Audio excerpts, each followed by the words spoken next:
Before we continue, please tell us where in the world are you tuning in from? Let us know in the comments below. The rain fell in relentless, gray sheets, turning the city of steel and glass into a watercolor painting of smudged blues and charcoal. For Leo, each drop felt like a tiny hammer against the fragile roof of his world. He was a single father, a man whose hands were calloused from construction work but whose heart was worn soft by grief. Beside him, holding his hand with a grip that was both tiny and fierce, was Mia, his 7-year-old daughter. She was the sun that stubbornly tried to break through his perpetual clouds, her bright eyes a reflection of the wife he had lost, the love he still mourned. They were walking home, or rather, to the small apartment they called home, a place where the rent was always a week away from being a crisis. The construction site had closed early due to the downpour, leaving Leo with a half-day's wage and a long afternoon to fill. They huddled under a bus stop awning, the wind whipping the cold rain into their faces. Mia shivered, her small shoulders trembling. "Daddy, I'm cold," she whispered, her voice barely audible above the roar of the traffic. Leo's heart constricted. He looked at the few crumpled bills in his wallet. It was meant for groceries, for the milk and bread that would see them through the next 2 days. But he couldn't bear to see her shiver. Across the street, a small, brightly lit cafe glowed like a beacon of warmth. The Cozy Cup, its sign read in cheerful, looping script. It looked expensive, the kind of place they would normally walk past without a second glance. But today, the warmth it promised was a siren's call. He made a quick calculation, a painful piece of mental arithmetic that had become second nature. 1 hot chocolate for Mia, maybe a simple coffee for him. They could make the bread stretch another day. "Come on, sunshine," he said, forcing a smile. "Let's get you warmed up." Inside, the cafe was an oasis. The air smelled of roasted coffee beans, cinnamon, and melting chocolate. Soft jazz music trickled from hidden speakers. But the atmosphere of warmth was immediately shattered by a voice, sharp and cruel, that cut through the pleasant hum. "I said, we don't serve vagrants here. Can you not understand English? Or are you just stupid?" The voice belonged to a man in a crisp, tight-fitting suit, his hair slicked back with a severity that matched his tone. He stood behind the polished counter, his arms crossed, sneering down at a small, elderly woman. She was frail, with a cloud of white hair and a coat that had seen many winters. Her hands were trembling as she tried to communicate, her movements small and frantic. Leo saw it instantly. She wasn't ignoring the manager, she was deaf. Her hands were trying to form signs, clumsy and desperate, a language no one in this room seemed to understand. The manager, a man who would later be known to Leo as Mr. Harrison, let out an exasperated sigh. "Security," he barked towards the back. "We have someone here who needs to be removed." A few customers snickered. Others looked down into their cups, their discomfort a tangible thing, yet none of them moved, none of them spoke. They wrapped their indifference around them like a shield. Leo felt a familiar fire ignite in his gut. It was the same protective rage he felt when he saw a bigger kid push a smaller one on the playground, the same righteous anger that had defined his character since he was a boy. He saw in the old woman's frightened eyes a reflection of every person who had ever been made to feel small, invisible, or broken. He saw a flicker of his late wife, Sarah, in her last months, struggling to be understood as the world grew quiet around her. Mia tugged on his sleeve. "Daddy, that man is being mean," she said, her voice filled with the simple, profound clarity of a child. She was his moral compass, the needle that always pointed toward true north. In that moment, the choice was not a choice at all. It was a necessity. The cost didn't matter. The disapproving stares, the potential for a humiliating scene, the last few dollars in his pocket, all of it faded away. There was only the woman's silent plea and the fire in his own soul. He took a deep breath, the scent of coffee and injustice filling his lungs, and he took a step forward. Leo gently squeezed Mia's hand, murmuring, "Stay right here for a second, sweetie." He walked towards the counter, his work boots making soft, determined sounds on the polished floor. Every eye in the cafe was now on him, a scruffy-looking man in a damp work jacket, daring to enter the circle of conflict. Mr. Harrison's eyes narrowed as Leo approached, a look of utter disdain on his face. "Can I help you, or are you with her?" he sneered, gesturing dismissively at the terrified old woman. Leo ignored him. His focus was entirely on her.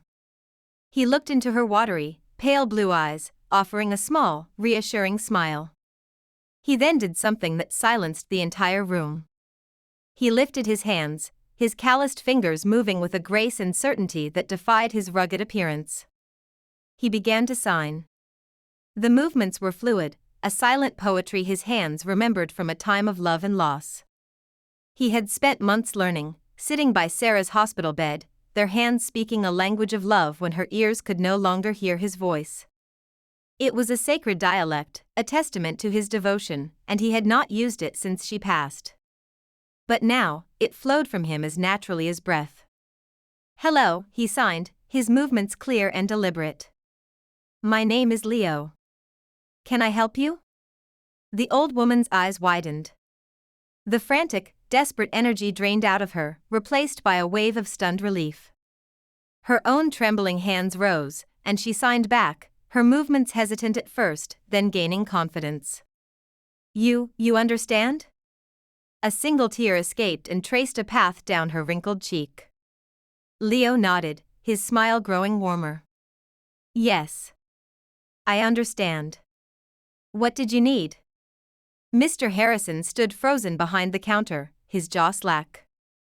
The snickering from the other tables had died, replaced by a stunned, uncomfortable silence.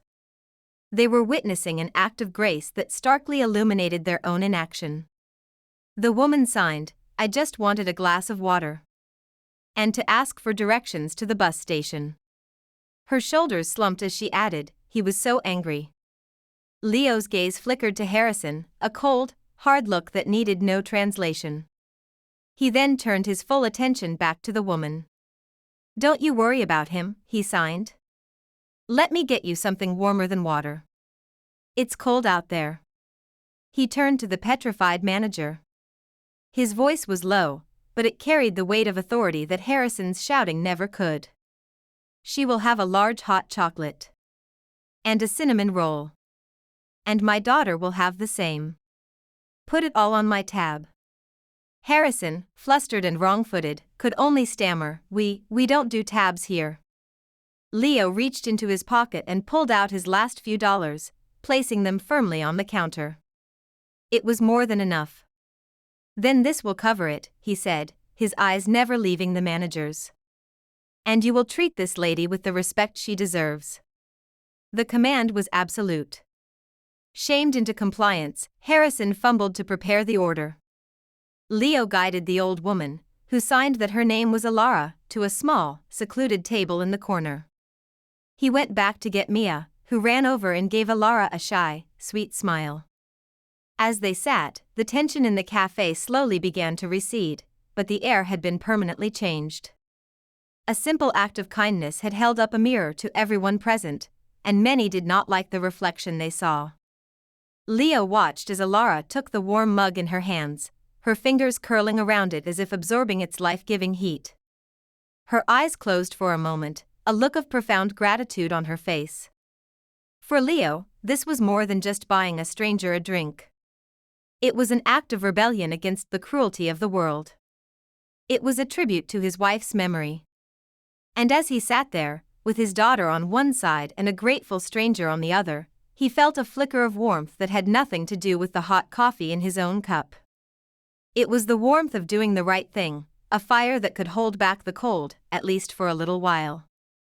The small corner table became a sanctuary, a quiet island in the sea of the bustling cafe. The murmur of conversations and the clinking of cups seemed to fade into a distant hum, leaving the three of them in a bubble of newfound peace. Alara took a delicate sip of her hot chocolate, and a genuine smile, the first Leo had seen on her face, blossomed. It was a beautiful smile, one that seemed to smooth away the lines of worry and fear, revealing a glimpse of the woman she was beneath the layers of hardship. She set the mug down and signed to Leo, her hands moving with a newfound elegance. Thank you. You have no idea what this means. It's not the drink, it's you. You saw me. The words, formed in silence, resonated deeply within Leo's soul. He knew what it was to feel invisible, to be drowning in a sea of people yet feel utterly alone. After Sarah's death, he had walked through the world like a ghost, a man haunted by memories, seen by others only as a construction worker, a single dad, a set of labels that couldn't begin to contain the universe of his grief. Everyone deserves to be seen, he signed back simply. Mia, who had been watching their silent conversation with wide-eyed fascination, decided the moment for shyness had passed. She slid off her chair and walked over to Alara. She didn't know sign language, but she spoke the universal language of childhood innocence. She reached out and gently touched Alara's wrinkled hand. Alara looked down, surprised, and Mia gave her a brilliant smile. Then, the little girl pulled a crayon and a napkin from her pocket, she was always prepared for an artistic emergency, and began to draw. Leo watched, his heart swelling. Mia drew a large, smiling sun with big, bold rays. Underneath it, she drew 3 stick figures. A tall one, a small one, and one with a cloud of white hair. She held it up for Alara to see. Alara's breath hitched. She stared at the simple drawing as if it were a masterpiece in a museum. She looked at Mia, then at Leo, and her eyes welled up with tears again. But these were not the tears of fear or humiliation he had seen earlier. These were tears of pure, unadulterated joy. She pointed to the figure with the white hair, then to herself, and then she pointed to the sun, her expression one of overwhelming gratitude. Through their silent language, Leo and Alara began to share pieces of their stories. He learned that she had been trying to get to the main bus terminal to travel to a nearby town, a trip she made once a month for reasons she didn't yet explain. She had gotten lost in the rain, disoriented and exhausted. The cozy cup had been the first place she saw, a place she hoped to find a moment of rest and a simple direction. Instead, she had found a wall of contempt. Leo, in turn, found himself opening up in a way he hadn't with anyone else. He told her about Mia, his light. He spoke of his job, the hard physical labor that tired his body but never his spirit. And then, hesitantly, he told her about Sarah. He signed about her laughter, about the accident that had stolen her from them, and about the creeping silence that had entered her life before the end. I learned to sign for her, he conveyed, his hands moving slowly, heavy with memory. So I could keep telling her I loved her, even when she couldn't hear me say it. Alara listened with an empathy so profound it felt like a physical embrace. She did not offer platitudes or empty comforts. She simply placed her hand over his on the table, a gesture of shared sorrow, of understanding that transcended words.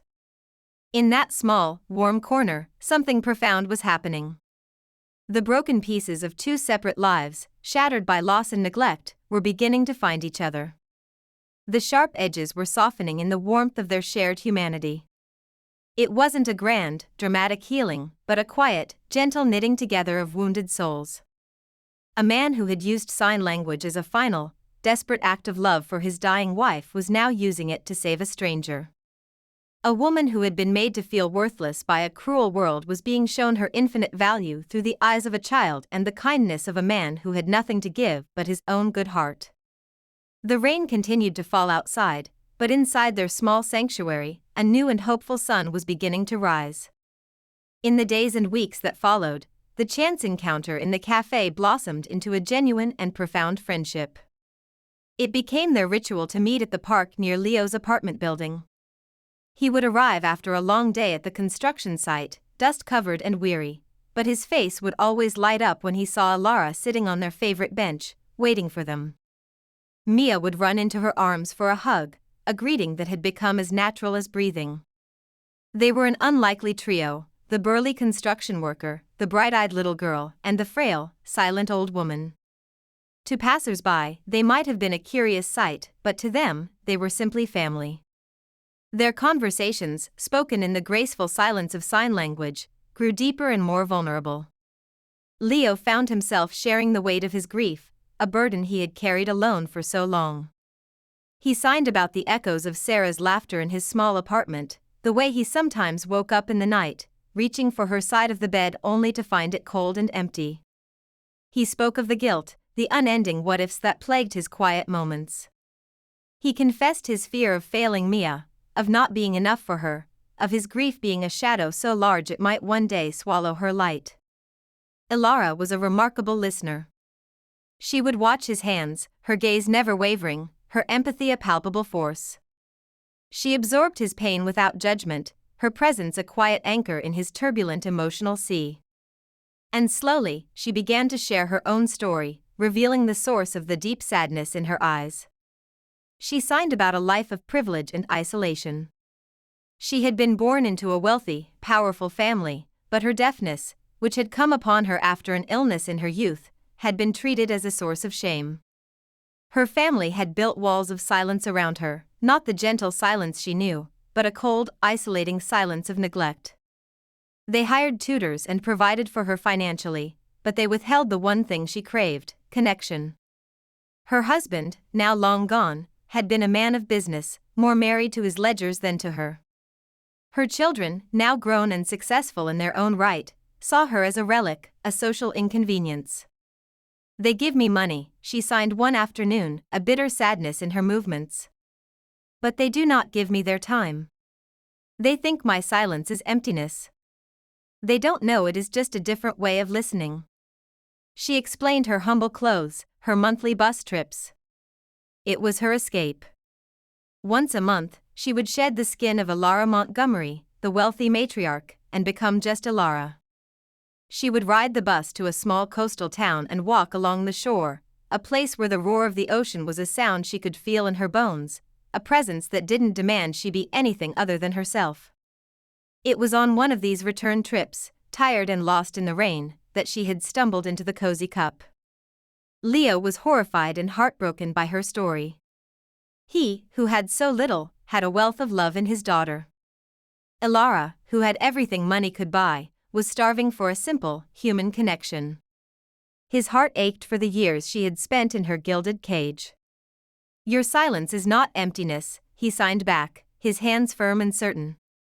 "It is a garden. People were just too blind to see the flowers."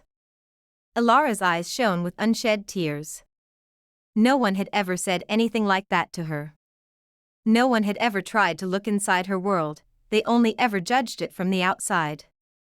With Leo and Mia, she was not a burden or an oddity. She was just Ilara. They would laugh as Mia taught her how to play hopscotch, her little feet a blur of motion. Ilara, in turn, taught Mia how to weave beautiful, intricate braids from blades of grass. Leo would watch them, a feeling of profound peace settling over him. The gaping hole in his life, the one left by Sarah's absence, was still there, but it no longer felt like a bottomless chasm. It was beginning to feel more like a space that could be filled with new light, new love, new family. The walls around his heart, built brick by brick with grief and hardship, were finally starting to crumble, letting the sunshine in. He was healing, and he was helping her heal, too. They were two broken souls, finding in each other the pieces they needed to become whole again. The fragile piece of their new reality was destined to be challenged. The world has a way of testing the foundations of anything beautiful, and the architect of their next trial was a man consumed by bitterness and arrogance, Mr. Harrison. The manager of the Cozy Cup had not forgotten his humiliation.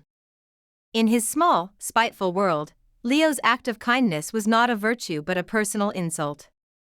He had been made to look foolish and cruel, a truth he could not bear. His resentment festered, waiting for an opportunity to lash out. That opportunity came a few weeks later. Leo's construction company was working on a major renovation of an office building just a block away from the cafe. It was a good contract, one that promised steady work for months, a lifeline for Leo and Mia. One afternoon, Mr. Harrison was walking by on his lunch break when he saw them. Leo, Ilara, and Mia were sitting on a low brick wall near the site, sharing a simple lunch Leo had packed. Mia was animatedly telling a story with her hands and voice, and Ilara was watching, her face lit with laughter. Leo looked relaxed and happy, a stark contrast to the weary man Harrison had first encountered. The sight of their simple joy was like fuel on the fire of Harrison's jealousy. He saw Leo not as a kind man, but as a low-class worker who had somehow gotten the upper hand. He saw Ilara not as a dignified woman, but as the source of his embarrassment. With a sneer twisting his lips, he altered his path and strode directly towards them. Well, look what we have here," he said, his voice dripping with condescension. "The happy little family. Still slumming it, I see." Leo immediately stood up, placing himself between Harrison and his family. "Harrison," he said, his voice a low warning. "Walk away." "Oh, I'm shaking in my boots," Harrison mocked, looking at Leo's dusty work clothes with disgust. He then turned his venom on Ilara, speaking loudly and slowly as if she were a child. "He must not know who you really are, or he wouldn't be wasting his time. Or maybe he does. Maybe you're paying this lowlife for his attention." The insult was vile, designed to wound and defile the purity of their connection. Before Leo could even react, Harrison took it a step further. He marched directly over to the construction site's foreman, a grizzled man named Frank. "I need to file a complaint," Harrison announced, pointing a manicured finger at Leo. "That man, one of your employees, has been consistently harassing an elderly woman right outside your work site. He's a menace, and his presence here is making people uncomfortable. It's bad for business." Frank looked from Harrison's expensive suit to Leo's honest, weary face. Frank was a fair man, but he also had to answer to the project managers and the building's clients. A public complaint was a headache he didn't need. He called Leo over. "Leo, what's this about?" Frank asked, his voice stern. "He's lying, Frank," Leo said, his jaw tight with fury. "This man has a grudge against me." Harrison scoffed. "A grudge? Please. I'm a concerned citizen. This man is clearly taking advantage of a vulnerable person. You should fire him before he causes a real problem." Frank was caught in the middle. He sighed, rubbing the back of his neck. "Leo, I can't have this. The clients for this building are very particular.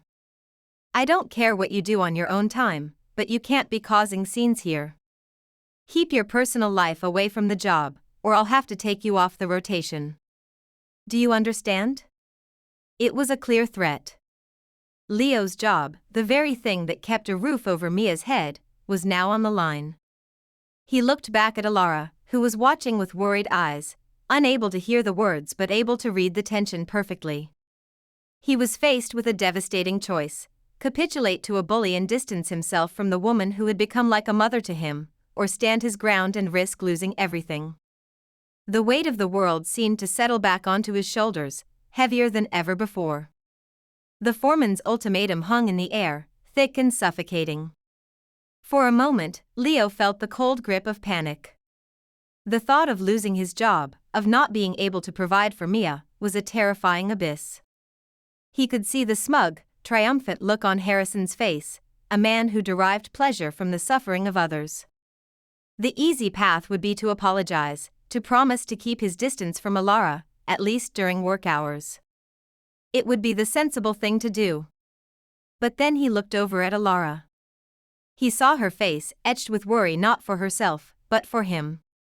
He saw Mia, who had crept over to hold his hand, her small face a mask of fierce loyalty. He remembered the feeling of utter desolation after Sarah died, and the flicker of light that Ilara's friendship had brought back into his life. He thought of the lessons he wanted to teach his daughter: to be kind, to be brave, to stand up for what is right, no matter the cost. How could he teach her those things if he wasn't willing to live them himself? In that moment, his fear was eclipsed by a quiet, unshakable resolve. He would not let a man like Harrison poison the one good thing that had happened to him in years. He would not trade his integrity for a paycheck. He turned to Frank, his voice steady and clear. "Frank, I understand your position. But I will not apologize for being a friend to someone in need. And I will not abandon her because this man is a bully. If that means I lose my job, then so be it. My self-respect is not for sale. Frank was taken aback by Leo's conviction. He looked from Leo to Harrison, and then to Alara and Mia. He saw the truth in the tableau before him, the decency of a good man, the innocence of a child, and the venom of a petty tyrant. A flicker of respect appeared in the foreman's eyes. "All right, Leo," he said gruffly. "Get back to work. And you," he said, turning to Harrison, "get off my site before I have you removed for trespassing." Harrison's face contorted with rage. "You'll regret this. I'll speak to the building owners. You'll all be out of a job," he sputtered, before stalking away, his threats echoing behind him.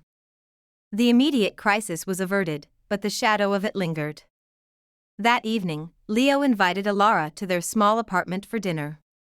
It was the first time she had been to his home. He made spaghetti, Mia's favorite, and they sat around their small, wobbly kitchen table. The apartment was humble, the furniture secondhand, but it was filled with a love that made it feel like a palace. Leo, using Mia as a giggling intermediary for some of the more complex signs, explained what had happened. He told Alara about Harrison's threats and the choice he had to make. He wanted her to know that their friendship was something he was willing to fight for. Alara listened, her expression unreadable. When he was finished, a profound silence settled over the table. Then, she reached across and placed her hand on his. Her eyes were shining. She signed slowly, deliberately, ensuring he understood the depth of her feeling. "In my entire life," she conveyed, "no one has ever stood up for me like that. My own family would have sided with the man in the suit. They would have told me to be less trouble. You risked everything. For me." Mia, sensing the gravity of the moment, piped up. "Alara is our friend," she declared, as if it were the most obvious law of the universe. "And Mr. Harrison is just loud noise. We don't listen to loud noise." Alara's quiet laugh was like the chiming of a tiny, precious bell. In that humble kitchen, over a simple plate of spaghetti, they were no longer just friends. The lines had blurred. They were a unit. A fortress of three against the coldness of the world. Leo's small, struggling apartment had become a home not just for him and his daughter, but for a woman who had been emotionally homeless for decades. The threat of losing his job still loomed, but it felt distant, unimportant. He had chosen kindness. He had chosen loyalty. He had chosen family. And in that choice, he had found a strength he never knew he possessed. They were a found family, forged in the crucible of adversity, and their bond was now unbreakable. A week passed, a period of anxious calm. Leo went to work each day, half expecting Frank to pull him aside with bad news, but the foreman just gave him a gruff nod and pointed him toward his tasks. The threat from Harrison felt like a storm cloud that had passed over without breaking. Life settled back into its new, warmer rhythm. The park meetings continued, the bond between the three of them deepening with every shared smile and silent conversation. Then, one sunny Saturday morning, Alara had a surprise. She met them at the park, but instead of settling on their usual bench, she signed with an air of excitement. "I have a special outing planned for us today. A little adventure." Mia clapped her hands in delight. Leo, always happy to see Alara so animated, readily agreed. He assumed she was taking them to a museum or a different park across town. He could never have anticipated where they were truly going. Alara led them not to a bus stop, but to a pristine black car waiting at the curb, a uniformed driver holding the door open. Leo hesitated, confused. "Alara, what is this?" he signed. She simply smiled, a mysterious twinkle in her eye, and gestured for them to get in. The car was silent and luxurious, gliding through the city streets with an effortless grace. Leo looked out the window as the familiar, gritty neighborhoods gave way to the gleaming towers of the financial district. He felt a growing sense of bewilderment. Where were they going? The car finally came to a stop in front of the most impressive building of all, a skyscraper of black glass and polished steel that pierced the clouds. The Montgomery Tower. It was the very building Leo's crew was renovating. His heart began to pound. This was where Harrison had threatened to report him. What was happening? Ilara led them through the grand, marble-floored lobby. The security guards, who would have stopped a man in Leo's work clothes without a second thought, instead bowed their heads respectfully to Ilara. "Good morning, Mrs. Montgomery," they murmured. Mrs. Montgomery. The name echoed in Leo's mind, connecting a dozen disparate puzzle pieces at once. They entered a private elevator, which whisked them silently, dizzyingly, to the top floor. The doors opened into a sprawling penthouse office that seemed to float above the city. The view through the floor-to-ceiling windows was breathtaking. A woman in a sharp suit, a secretary or an executive assistant, greeted them. "Mrs. Montgomery. He is waiting in the boardroom as you requested." Ilara nodded and led Leo and Mia toward a set of large glass doors. And there, standing in the middle of a vast, opulent boardroom, looking small and terrified, was Mr. Harrison. His face, when he saw them, went from pale to ashen. The smug arrogance was gone, replaced by pure, unadulterated fear. He stared at Ilara as if he were seeing a ghost. Leo was reeling, his mind struggling to process the impossible reality unfolding before him. Ilara, his frail, humble friend from the park, was Mrs. Montgomery, the owner of this tower. The ultimate authority Harrison had threatened to appeal to. He was speechless, utterly and completely stunned into silence. Ilara turned away from the trembling manager to face Leo. Her posture had changed. She stood taller, straighter, imbued with a quiet power that had always been there, but that he had never seen so clearly. She looked at him, her eyes filled with an affection and gratitude so profound it made his breath catch in his throat. And then, she lifted her hands. The moment promised by the story's very name had arrived. Her signs were not the simple, conversational ones of their park bench talks. They were imbued with the weight of this moment, with the gravity of the truth.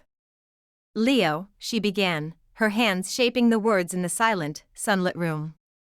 "A week ago, that man threatened your life, your ability to care for your daughter. He did it in the name of the owners of this building. He did it in my name." She paused, letting the weight of that sink in. "He works for me. This tower, this company, it is all mine."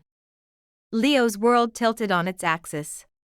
He could only stare, his mind a whirlwind of confusion and awe. Ilara's hands continued, her movements precise and full of emotion.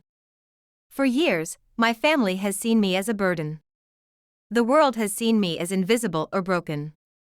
I started to believe them. I wore old clothes and hid myself away because I thought that was all I was worth."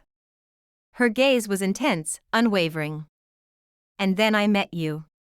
You, who have so little, were willing to give everything you had for a stranger. You looked past the old coat, past the silence, and you saw me. You fought for me. You taught me something my money and power never could." Her final signs were the ones that shattered his composure, that left him truly, utterly speechless. "You showed me what real wealth is, Leo. It is not in buildings or bank accounts. It is here." She tapped her heart. "It is in kindness. It is in courage. It is in seeing the value in another human soul. You, a poor single dad, are the richest man I have ever known."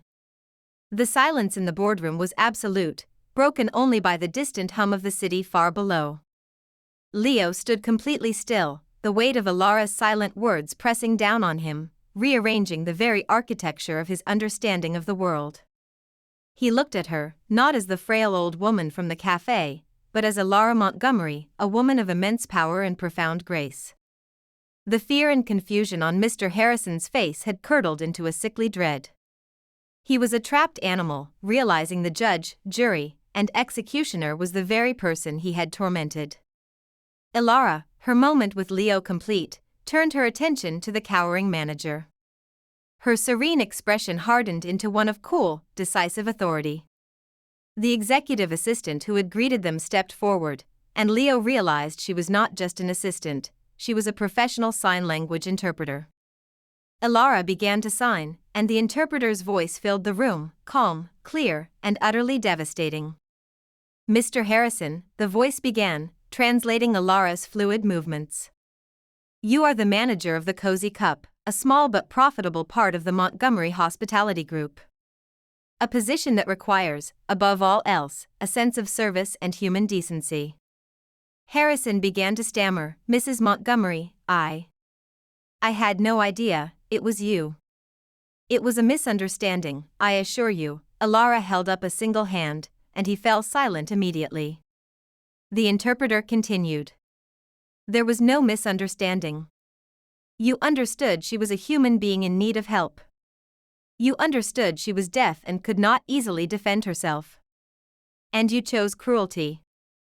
You chose to humiliate her for the entertainment of your customers and the satisfaction of your own petty ego." She took a step closer, her gaze like ice. "After your behavior was brought to my attention, I had my team conduct a full review of your management. It turns out your cruelty was not a one-time event. We found a dozen formal complaints filed against you for discriminatory behavior. For racist, sexist, and ableist remarks to both staff and customers. Complaints that were, for some reason, buried by your direct supervisor, who I believe is your brother-in-law. He will be dealt with as well." Harrison's face crumpled. The last of his pathetic defenses had been stripped away. He was exposed for exactly what he was, a petty, hateful man who used his sliver of power to inflict pain on others. "You threatened a good man's livelihood," Elara signed, her movements sharp and precise. "You threatened the stability of his family. You did this because his kindness made your cruelty look small and ugly. Which it is." She paused, letting the condemnation hang in the air. Then came the final, brutal stroke of justice. "You believe a person's worth is determined by the cost of their suit or the clarity of their speech. By that logic, you are worthless. You are a liability to the Montgomery brand and a stain on the concept of hospitality. Your employment is terminated. Effective immediately. Security will escort you from the building. Your personal effects will be mailed to you." Poetic justice had arrived. It was not loud or violent. It was quiet, methodical, and absolute. The man who had used his voice as a weapon was undone in a room of profound silence.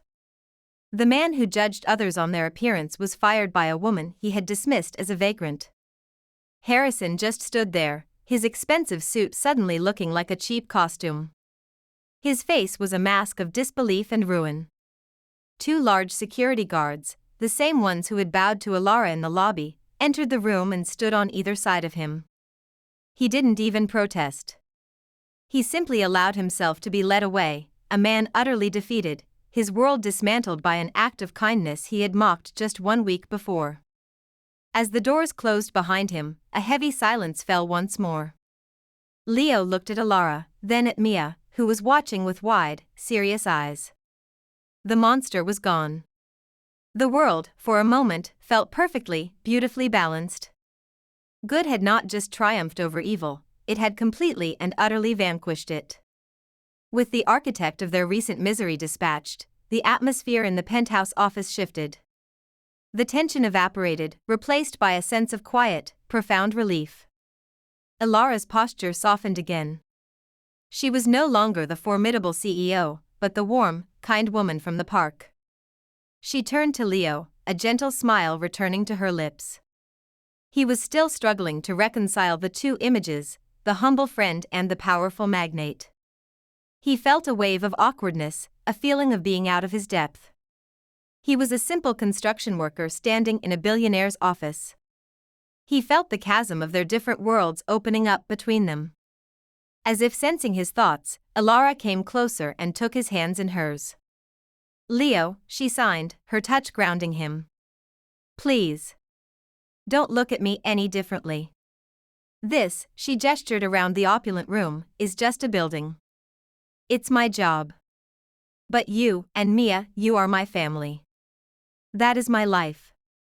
Her sincerity was a bridge across that chasm. He looked into her eyes and saw the same soul he had connected with over lukewarm coffee and park bench conversations. The money, the power, it was all just a backdrop.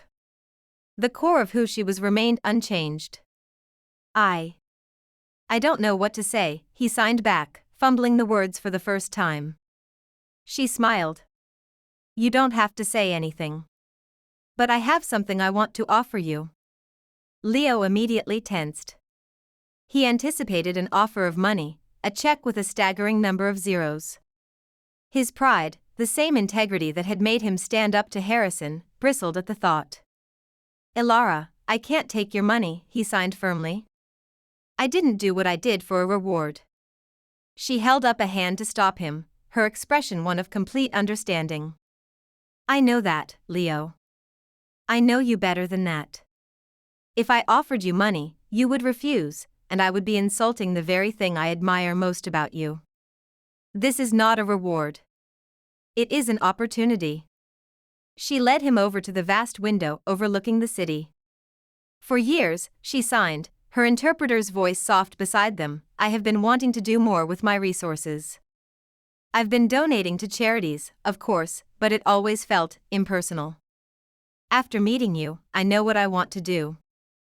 I am establishing a new charitable foundation. The Sarah Foundation. Leo's heart stopped. She had named it after his wife. Its mission, Ilara continued, will be to provide resources, support, and advocacy for the hearing impaired and their families. To build community centers, fund scholarships for interpreters, and to fight the kind of ignorance and cruelty we saw in that cafe. To ensure that no one ever feels invisible or unheard again. She turned to face him fully. A foundation like that needs someone to run it. Not a bureaucrat or a slick executive. It needs someone with a heart. Someone with integrity. Someone who understands the mission because they have lived it. It needs someone who knows how to speak the language of kindness. The implication dawned on him, staggering in its scale. Ilara, you can't be serious. I have never been more serious in my life, she signed, her gaze unwavering. I want you to be the executive director of the Sarah Foundation. You have a talent for building things, Leo. I've seen it in your work ethic. But your true gift is building connections between people. I want you to use that gift to build a better world. It's not a handout. It's a job. A demanding one. But it's a job I believe you were born to do. Tears welled in Leo's eyes. This wasn't charity. This was purpose. It was a chance to honor Sarah's memory in the most meaningful way imaginable. It was a chance to provide a stable, wonderful life for Mia, a life free from the constant anxiety of living paycheck to paycheck. It was a path out of the darkness of his grief and into a future filled with light and meaning. He looked down at his daughter, who was staring up at him with absolute faith. He looked at Ilara, his friend, his benefactor, his family. And for the second time that day, he was speechless. He could only nod, a single, decisive movement that sealed his future and began the final, most beautiful chapter of their healing journey. The final part of the story is not an ending, but a new and beautiful beginning. The months that followed were a whirlwind of transformation, a testament to the power of a single act of kindness. Leo, with Ilara's full support and resources, threw himself into his new role as the director of the Sarah Foundation. The construction worker who had once built walls of brick and mortar now dedicated his life to tearing down walls of ignorance and isolation. He proved to be a natural leader, his quiet strength and profound empathy inspiring everyone he worked with. He wasn't a typical executive, hidden away in an office.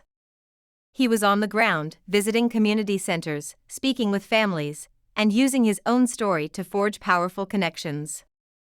His hands, once calloused from labor, now moved with purpose, signing grants, approving projects, and, most importantly, communicating hope to those who had felt hopeless. His grief for Sarah was transformed. It was no longer a crushing weight, but a guiding light. Every success of the foundation felt like a tribute to her memory, a way of ensuring her struggle had not been in vain. The small apartment that had once felt cramped and temporary was traded for a beautiful, spacious home in a quiet, tree-lined neighborhood. It was a house with a backyard, a place where Mia could run and play freely, her laughter echoing through the rooms. She thrived in her new school, her innate brightness no longer dimmed by the anxieties of her father's financial struggles. But the greatest change was the constant, joyful presence of Alara. She shed her lonely existence and fully embraced her role as the matriarch of their found family. She was no longer Mrs. Montgomery of the imposing tower, but simply Grandma Alara. She was there for every school play, every parent-teacher conference, every holiday. She taught Mia how to bake her famous cinnamon rolls, filling their new home with the scent of warmth and love. The three of them, Leo, Mia, and Alara, became an inseparable unit, their lives woven together into a rich and beautiful tapestry. The empty spaces in their hearts, carved out by loss and neglect, were now filled to bursting with love, laughter, and a shared sense of purpose.